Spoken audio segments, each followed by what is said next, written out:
नमस्कार दोस्तों, आज हम मध्य प्रदेश पटवारी परीक्षा 2008 से संबंधित प्रश्न लेकर आए हैं जो अनेक प्रतियोगी परीक्षाओं के लिए उपयोगी होंगे।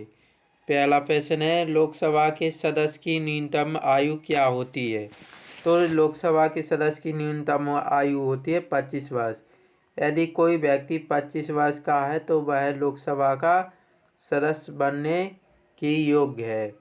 और भी योग्यता होती है लोकसभा सदस्य की, जैसे वह भारत का नागरिक हो और वह पागल या दिवालिया घोषित ना किया गया हो। तो लोकसभा के सदस्य की न्यूनतम आयु क्या होती है? 25 वर्ष। और अगर बात करें कि राज्यसभा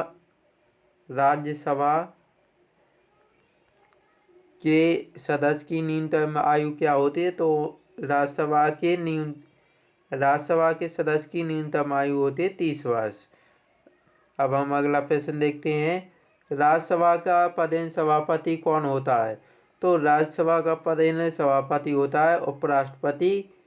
राज्यसभा का पदेन सभापति होता है। भारतीय कांग्रेस के प्रथम अध्यक्ष कौन थे? तो इस प्रश्न का सही उत्तर है व्योमेश चंद्र बनर्जी।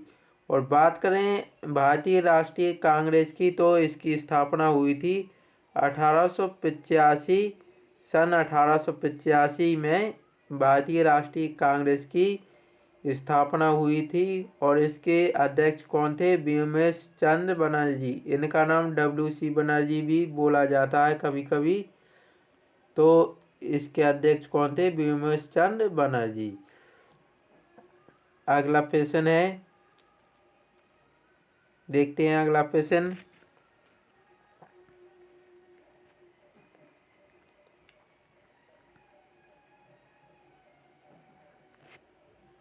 बिठूर के स्वतंत्रता संग्राम सेनानी के लिए प्रसिद्ध है। तो बिठूर है नाना साहब पेशवा के लिए प्रसिद्ध है। बिठूर एक स्थान है, जैसे झांसी प्रसिद्ध है किसके लिए? झांसी संबंधित है झांसी की रानी लक्ष्मीबाई से, उसी तरह बिठूर है नाना साहब से संबंधित। तात्या टोपे को फांसी कहाँ पर दी गई थी?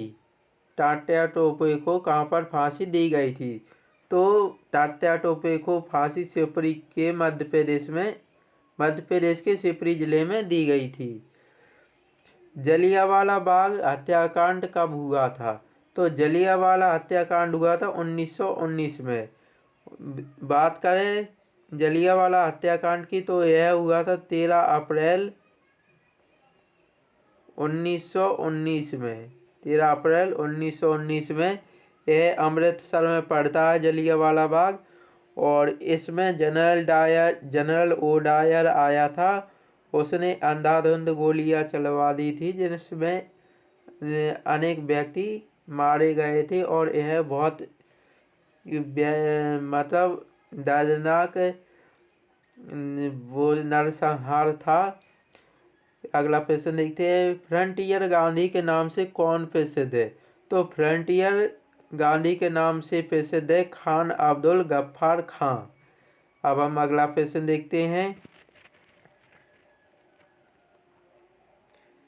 संविधान की प्रस्तावना में समाजवादी, पंथनिरपेक्ष जैसे नए शब्द किस संविधान संशोधन से जुड़े?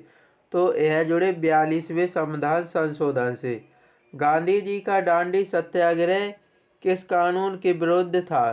तो गांधी जी का दांडी सत्याग्रह था नमक कानून के विरुद्ध था। अब हम अगला प्रश्न देखते हैं,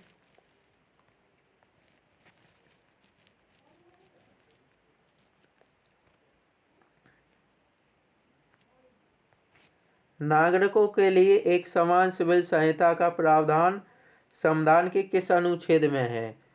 तो इस प्रश्न का उत्तर है अनुच्छेद 44 में नागरिकों के लिए एक समान सिविल संहिता का प्रावधान है।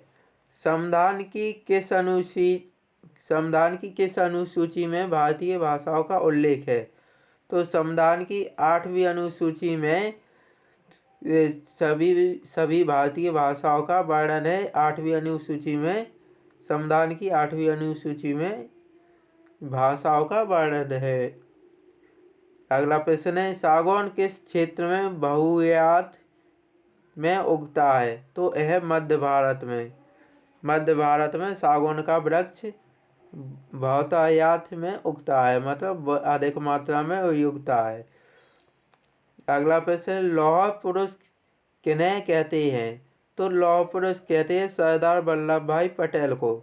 लौह पुरुष के नाम से कौन जाने जाते हैं? सरदार वल्लभ भाई पटेल। वल्लभ भाई पटेल, इन्होंने संविधान सभा में रियासतों को इकट्ठा करने का काम किया था। रियासतों को इकट्ठा करने का काम किया था सरदार वल्लभ भाई पटेल ने। अब हम अगला प्रश्न देखते हैं।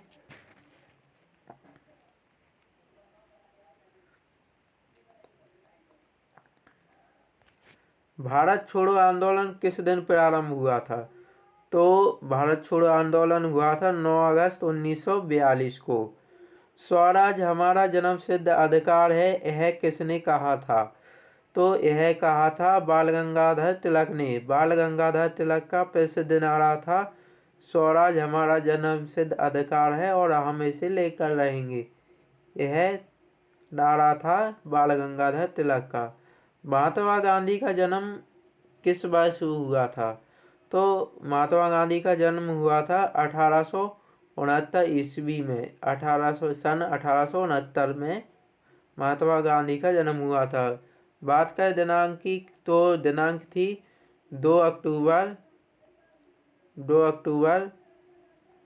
1869 में पोरबंदर गुजरात में महात्मा गांधी का जन्म हुआ था।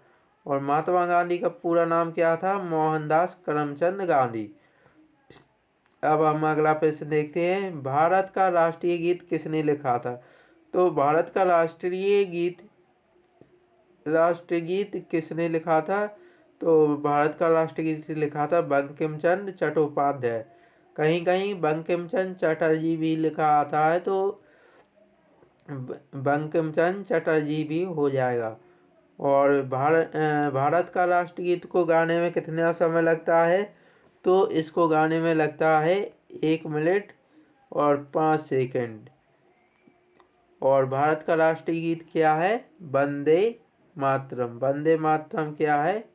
भारत का राष्ट्रगीत है वंदे मातरम। और राष्ट्रीय गान क्या है? जनगण मन। राष्ट्रीय गान क्या है? जनगण मन। और इसे किसने रचा है, मतलब इसे किसने लिखा है? तो इसे लिखा है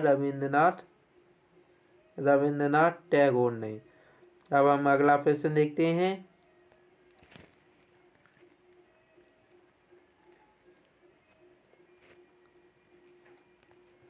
संविधान में नागरिकों के मूल अधिकार कितने हैं?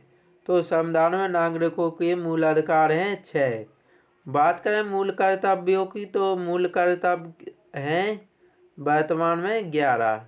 भारतीय संविधान में मूल कर्तव्य कितने हैं? 11। और पहले नागरिकों के मूल अधिकार 7 थे, लेकिन अब वर्तमान में 6 हैं। 7वां जो अधिकार था, मूल अधिकार था, वो संपत्ति का अधिकार था, उसे अब एक विधिक अधिकार बना दिया है। अब मूल अधिकार कितने हैं? 6। और मूल कर्तव्य कितने हैं? 11। अब हम अगला प्रश्न देखते हैं। रामकृष्ण मिशन किसने स्थापित किया था? तो रामकृष्ण मिशन को किया था स्वामी विवेकानंद ने स्थापित किया था। अब हम अगला प्रश्न देखते हैं।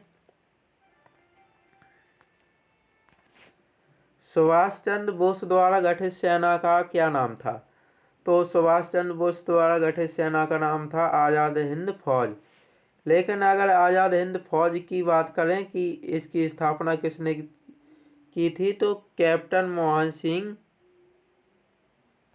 मोहन सिंह और रास बिहारी बोस ने की थी आज़ाद हिंद फौज की। अगला प्रश्न है, भारत के संविधान की प्रारूप समिति के अध्यक्ष कौन थे?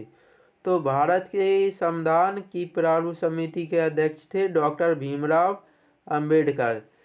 प्रारूप समिति को अंग्रेजी में ड्राफ्टिंग कमेटी भी बोला जाता है। ड्राफ्टिंग कमेटी बोला जाता है अंग्रेजी में, और उर्दू में बोला जाता है मसौदा समिति। तो ये प्रश्न ऐसा भी पूछा जा सकता है कि भारत के संविधान की ड्राफ्टिंग कमेटी के अध्यक्ष कौन थे, अध्यक्ष अर्थात चेयरमैन कौन थे, तो इसके चेयरमैन थे डॉक्टर भीमराव अंबेडकर। या इस प्रश्न को ऐसा पूछा जा सकता है कि भारत के संविधान की मसौदा समिति के अध्यक्ष कौन थे, तो भी यही उत्तर होगा डॉक्टर भीमराव अंबेडकर। अब हम अगला प्रश्न देखते हैं। मुश्ताक अली किस खेल से संबंधित थे, तो मुश्ताक अली थे क्रिकेट खेल से संबंधित थे। क्रिकेट के खिलाड़ी थे मुश्ताक अली। अगला प्रश्न है, खैर वृक्ष से क्या निकाला जाता है, तो खैर वृक्ष से निकाला जाता है कत्था। कत्था एक औषधीय चीज है जो खैर वृक्ष से निकाला जाता है। अगला प्रश्न है, मेजर ध्यानचंद किससे जुड़े थे, तो मेजर ध्यानचंद जुड़े हैं हॉकी के खेल से। मेजर ध्यानचंद खेलते थे हॉकी का खेल।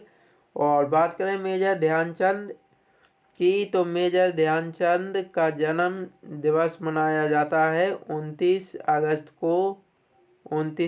को खेल दिवस के रूप में मनाया जाता है। राष्ट्रीय खेल दिवस के रूप में मनाया जाता है मेजर ध्यानचंद का जन्मदिन। और मेजर ध्यानचंद क्या खेलते थे, हॉकी का खेल खेलते थे मेजर ध्यानचंद। तो दोस्तों, यह पटवारी परीक्षा 2008 से संबंधित वीडियो आपको कैसा लगा, हमें कमेंट बॉक्स में ज़रूर बताना।